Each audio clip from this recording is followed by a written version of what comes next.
JT Crowley is Talking Books. On the show, you'll hear from emerging talent and seasoned veterans from around the world.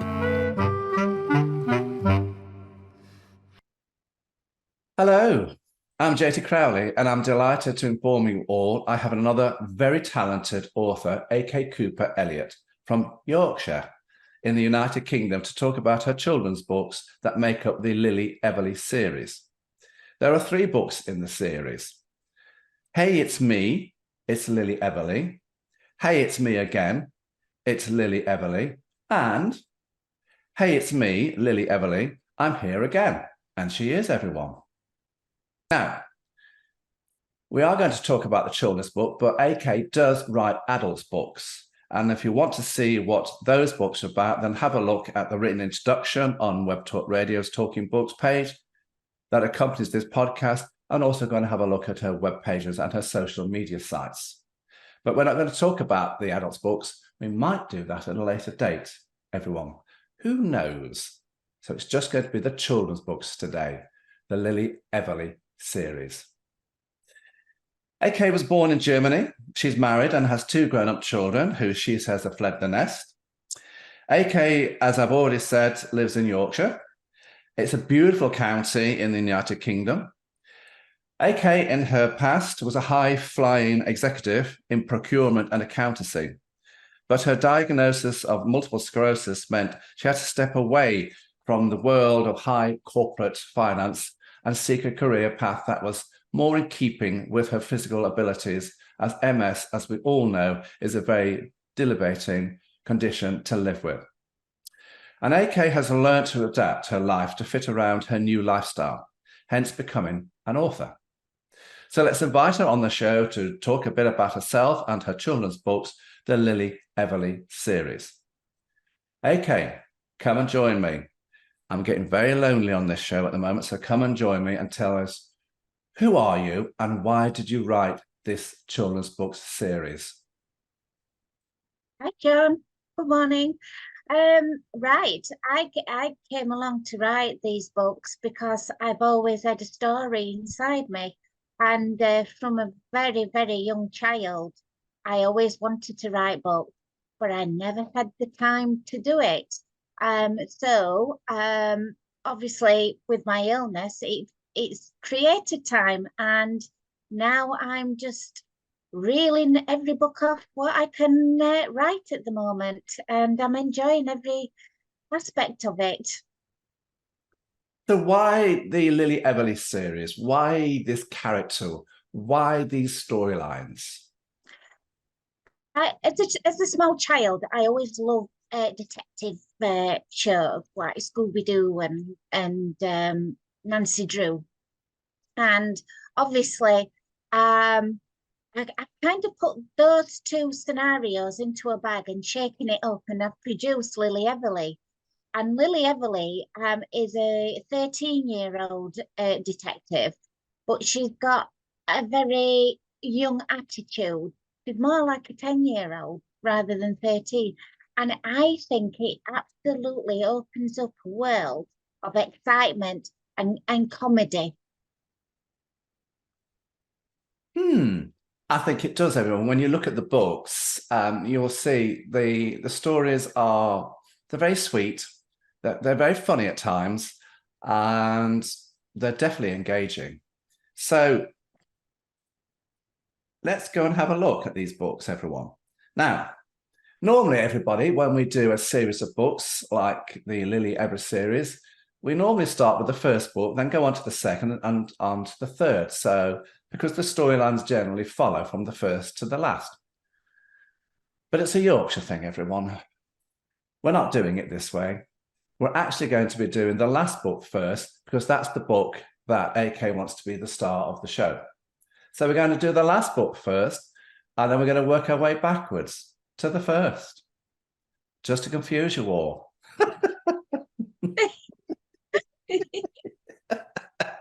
And that's how we're going to do it, everyone. So now, let's start with the last book, the latest book, everyone, that's just come out. And this one is called Lilly Everlea, I'm Here Again, and she certainly is, everyone. Now, Lily, she's a smart cookie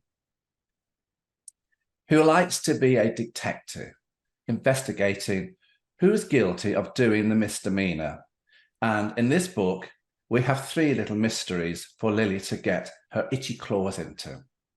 The Nutcracker soldiers, Mr Meadows, Christmas stocking, and Mrs Knott's missing marshmallows. Who's had Mrs Knott's missing marshmallows?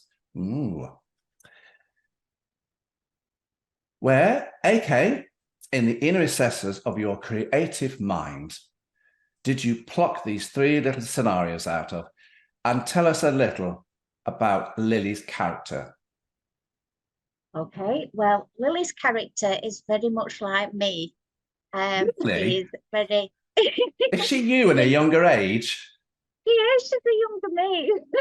She's very Wow. inquisitive. I didn't work that out. She's very inquisitive. She wants to know everything. She wants to learn everything. She wants to be part of the adult world. And that's what I used to be like. I used to sit on my grandma's steps and listen to conversations. And I wanted to be a part of that world. But obviously, at being 6-year-old, you listen to grandma, obviously, the adult conversations you are not allowed to hear. So that's where that comes from with Lily. The actual scenarios with the ideas for the stories is one. I'm absolutely crazy about Nutcracker soldiers, and at Christmas I have them stood on my fireplace. So that gave me the inspiration of writing the Nutcracker soldiers with Lily. And obviously, the marshmallows is another favourite of mine. I love marshmallows, and I could eat a full bag full of them.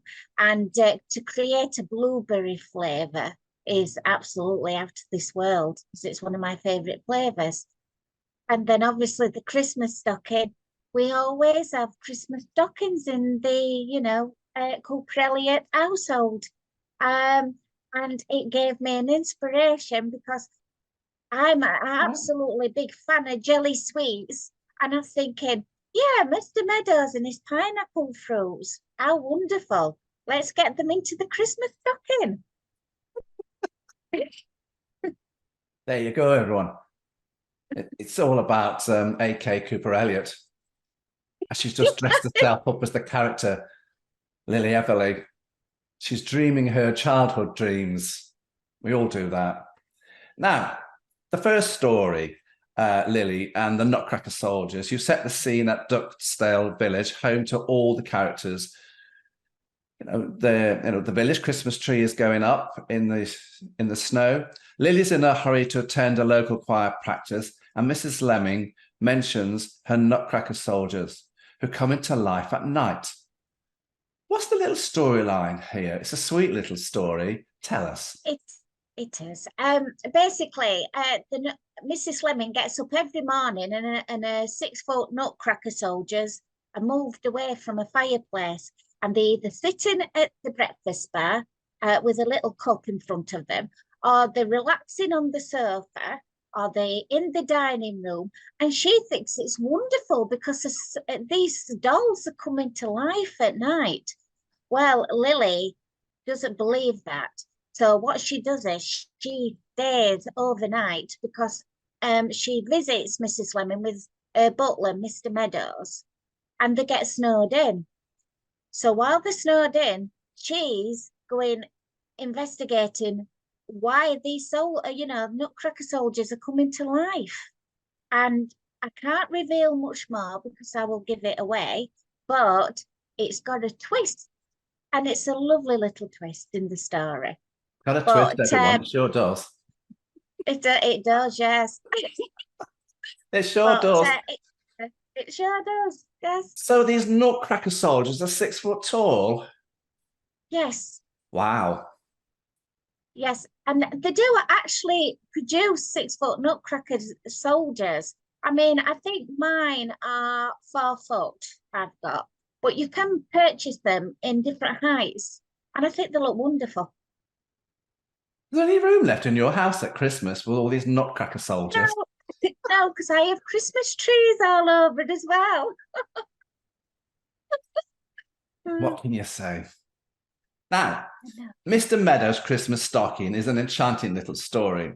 We're in Lily's house, Everlea house, in the kitchen, and we have the characters Mrs. Cookson, she's the cook. Never worked that one out, did you? Terrance, he's the gardener, Miss Seagrove, and of course, a Christmas stocking. What tantalizing little storyline do you have here across this chapter here? Chapter 7. Well, what are you? Chapter 7. Well, basically, like I said, we always have Christmas stockings and we always fill them with sweets. And to bring this into Mr. Meadows' favourite sweets, which is the pineapple fruit, just it gelled together the story. Basically, it's about the Christmas spirit. And the Christmas spirit is not about ghosts, it's about loving Christmas.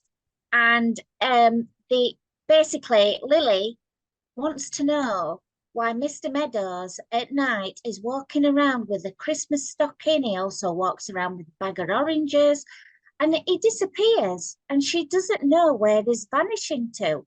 So again, it's another thing where she wants to investigate, and again, she finds the scenario, to the investigation, and basically, I can't reveal it anymore because I will give it away again. But it's very magical.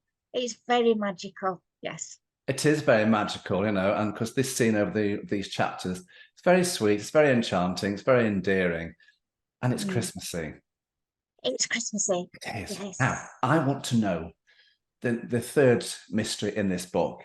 AK, come on, tell us. Who's had Mrs. Knott's missing marshmallows? We're in Mrs. Knott's ice cream parlour. Someone is up to no good here. Now, I haven't had the missing marshmallows. Have you? Probably would have, because I love blackcurrant. And having blackcurrant marshmallows in a hot chocolate, oh, how wonderful. And this is what it is. Terrance, the gardener, is also a mad scientist, and his laboratory is underneath the greenhouse. And he's created these blackcurrant marshmallows, and he starts giving boxes to Mrs. Knott, and everybody is going mad for these blackberry marshmallows. And but there's also somebody outside the village who's wanting these marshmallows. And Lily is on the case because at Christmas she gets a new detective kit for one of her presents, and she's going to use that detective kit. And the period for this story is just before New Year. So you've got the Christmas Eve scenario with the Nutcracker soldiers. You have the Christmas Day and Christmas Eve again with the the Christmas stocking. You also have just before the New Year's Day with the blackcurrant flavored marshmallows. So the time period takes you, fully across Christmas with the 3 stories. Yeah, I know. But I just want to know who's had Mrs. Knott's missing marshmallows. Yes. Not me. Honestly, Gov, not me. Now, AK. Yes. Let's go to the second book. Hey, it's me again. It's Lilly Everlea. Now, this has a Halloween theme to it. You've given Lily 2 mysteries to get involved with here. She does like these mysteries, these scenarios. She does. She does, everyone. The Haunted Rectory and the Featherbart Lane mystery. So let's start with the Haunted Rectory.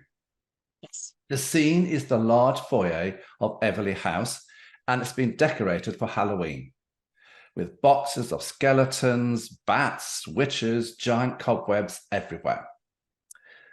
Tell us about this story and all the characters who you've spookily weaved into these 12 glorious, magical, creative chapters. Well, basically, the local church, Duxdale's Church, is being renovated. So the Reverend Denton is actually gone to another village to obviously do his work there. The rectory is empty, as with the church, and Mrs. Banks is complaining to Sergeant Smithy that there's noises coming from the graveyard and the rectory late at night. So Lilly and Terrance go to investigate, and they see figures walking around the rectory in the windows. So basically, Lilly actually climbs into the rectory, and she goes into the cellar, and she climbs up a coal chute and to listen what's going off, because all the activity seems to be happening in the cellar. And again, I cannot reveal anything else. But the beauty is with Lilly, she's drilled a little hole in a floor in a bedroom, because it sits directly over her father's office, who's Professor Everlea. And Sergeant Smithy goes to Professor Everlea and asks him to help him with his cases, but Lilly gets there first. So when Lilly finds out what's happening there, she gives Sergeant Smithy a note, and Sergeant Smithy actually brings his team of police officers in, and they actually go into the rectory to sort the problem out. And so something which seems quite dark and that actually becomes very exciting. Yes, as you can see, everyone, she's a little detective, everyone. She's 13 years old, but she likes to get her paws into a little investigative scenes. This is what all this series is about, these little scenarios that Lilly Everlea, with her entourage, of either the butler or the gardener or who else, to solve and crack who's behind the investigation and who's up to what. And talking about that, let's have a look at the other little mystery scene here in this book, the Featherbark Lane mystery. Now, Mrs. Cookson, the house cook, is at the village market looking at apples for the Bobbing Apples Challenge. She bumps into Maggie Jones, who informs her the thingy, the thingy is back on Featherbark Lane. This is an and even put my words in right, an endearing story you've taken the reader on over 11 chilling chapters are to give us a sneak preview of the plot line here. Where are you going with this little plot line, with this little story? I love the bobbing apples at Halloween. Oh, I do. I love bobbing apples at Halloween. I love Halloween full stop. But basically, every year there's a white figure is seen walking down the Featherbark Lane. Really? And basically, it frightens all the villagers, and they stay away from that area. So Lilly thinks, there's no such things as ghosts and whatever, so I'm going to investigate this. So she does. She goes with Terrance and Emily, a friend, Emily Knott, and they go to investigate. And it's an absolutely beautiful story, how it turns out. And the thingy, that's what I call it, is a white lady figure which floats down Featherbark Lane. And everybody in the village is frightened of the thingy. And I love that. And again, it's a dark story which actually turns into excitement again. And again, I can't reveal any more because I'll give the story away. Do you know what I think here? I think you've been watching too much Scooby-Doo in your childhood because there was little ghost scenes in those series, with the kids' storylines there. Yeah. And when I looked at this book, I thought, she's been reading Scooby-Doo again. What Scooby-Doo now? Oh, dear. She's not grown up, everybody. She's just a big kid at heart, believe you me. She's reliving her childhood here through these books. They're beautiful, they're enchanting, and, great little Christmas stockings, everyone. Great little Christmas stockings. Even Mr. Meadows, perhaps one of these books in one of his Christmas stockings, apart from pineapples. There you go.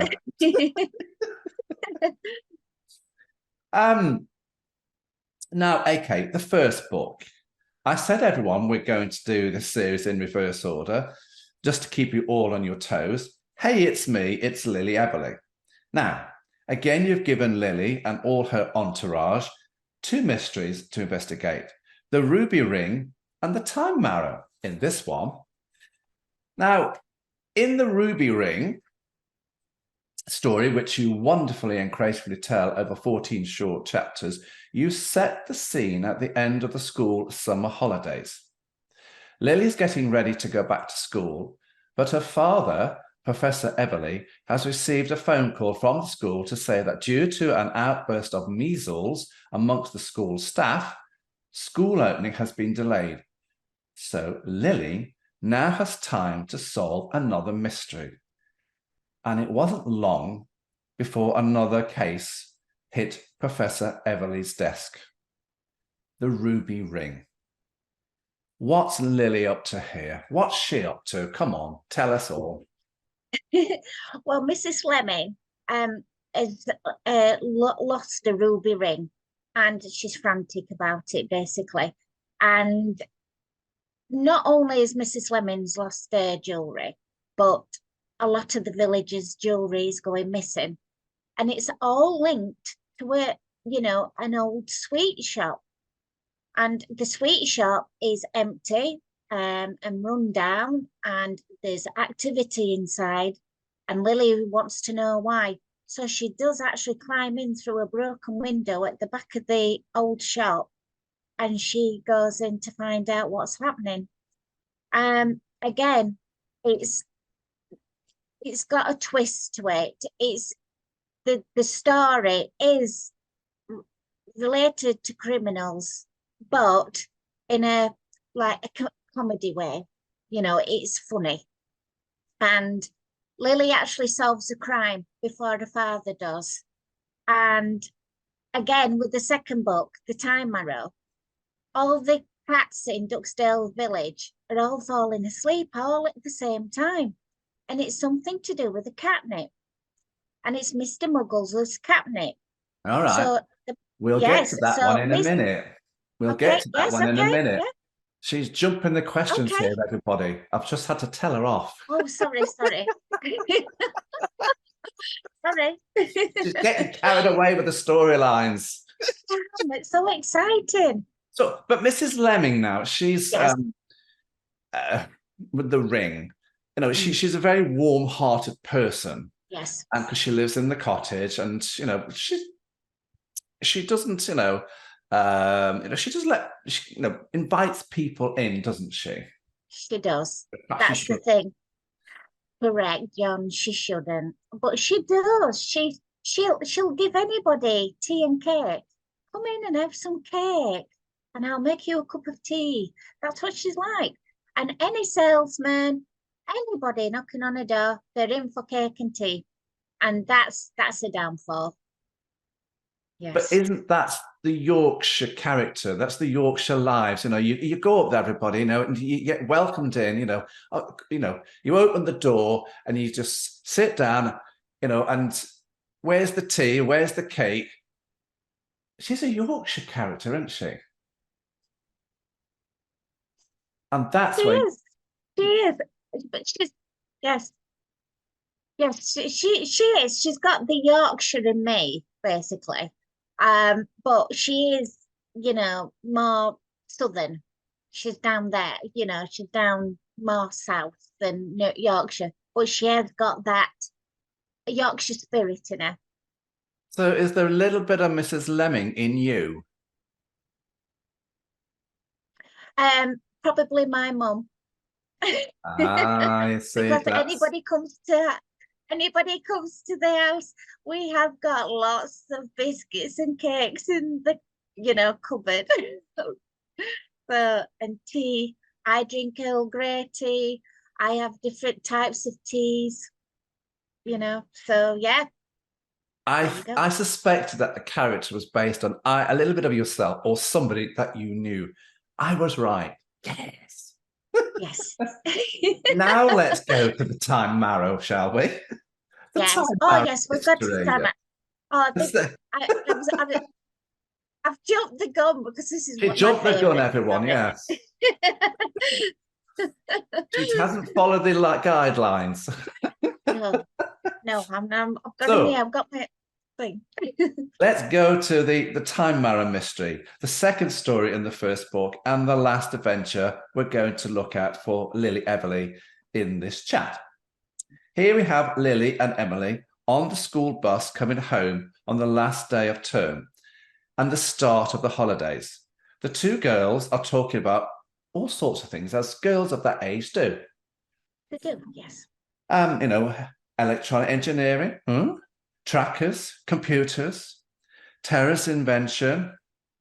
There's quite a little bit going on in this little storyline here, this scenario here, AK. So what adventures are you taking Lilly Everlea on?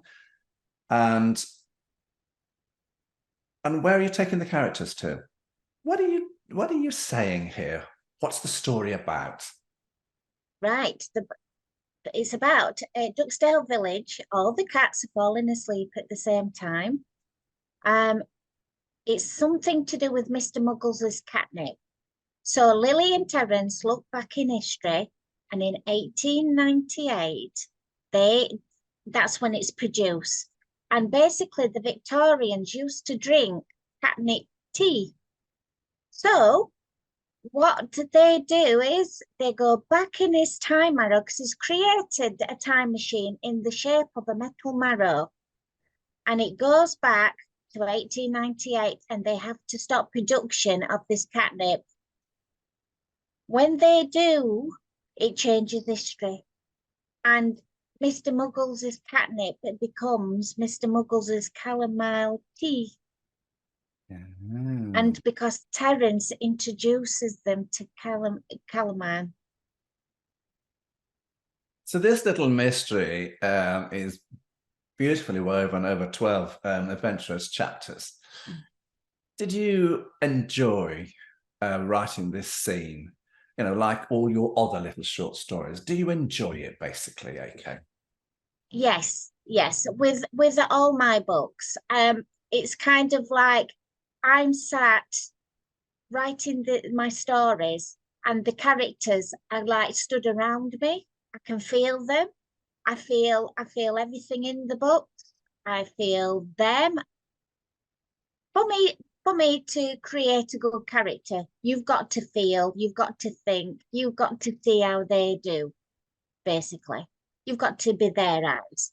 And that's what I do. And I say it right in my books, and I laugh. You can hear me chuckling because I think they're so funny. You get a feel of the characters, and that's what I enjoy. That I created these characters. I like living with these characters. You do. An author does have to live their characters, and their characters have to become part of them, because if they don't, it doesn't work. It just doesn't work, everyone. And this is what AK has done. I think she's reliving her childhood. That's just my opinion. I'm right, aren't I? You are. Yeah. I always say that you never ever grow up. It doesn't matter how old you are. There's always the child inside you, and there is. I mean, even suffering with multiple sclerosis, I will not be defeated by it. And I continue to battle it. And I am such a jolly person, and that is the child in me. It is. You're just a big kid at heart, aren't you? Like me. Big kids at heart. Yeah, big So, kids at art. is there a fourth book coming out? Any more children's books? There is. There is a fourth one. It will be coming out roughly around March, April next year, and it's Lily and the Treasure Chest.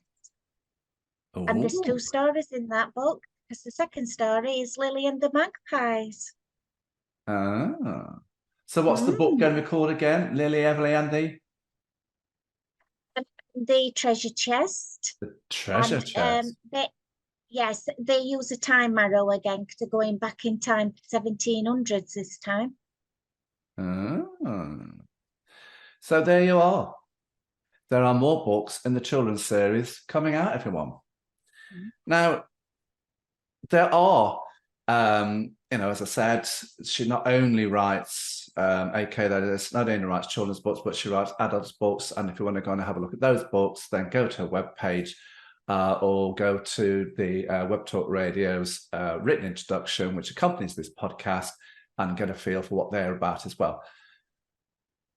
So who do you, AK, see as your market?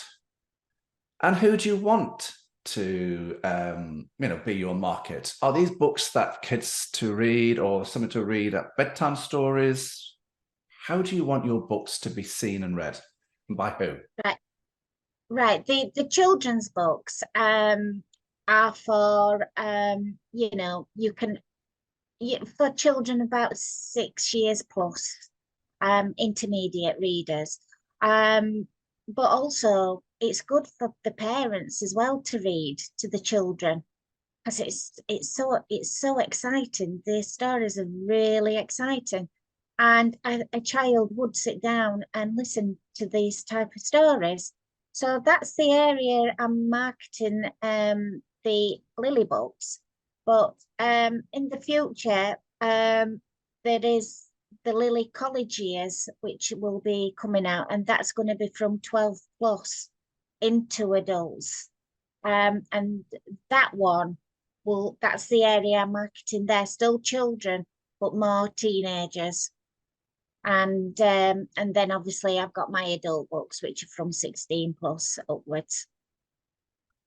So these books, everyone, they are ideal for parents or guardians or grandparents or partners to sit down with their kids and look at the beautiful illustrations, look at the drawings, but look at the storylines. They are chapter books, and to spend time together. And perhaps, to sit down and bedtime or during the day, but a quiet period, and read a chapter, and just to get the children engaged with what books are, feel the book, turn the pages over there, smell the book, but enjoy Lilly Everlea and these little adventure stories. So they are chapter books, everyone. But there's lots of chapters in some of the books to get your child and engaged with writing, reading. That's what this is all about.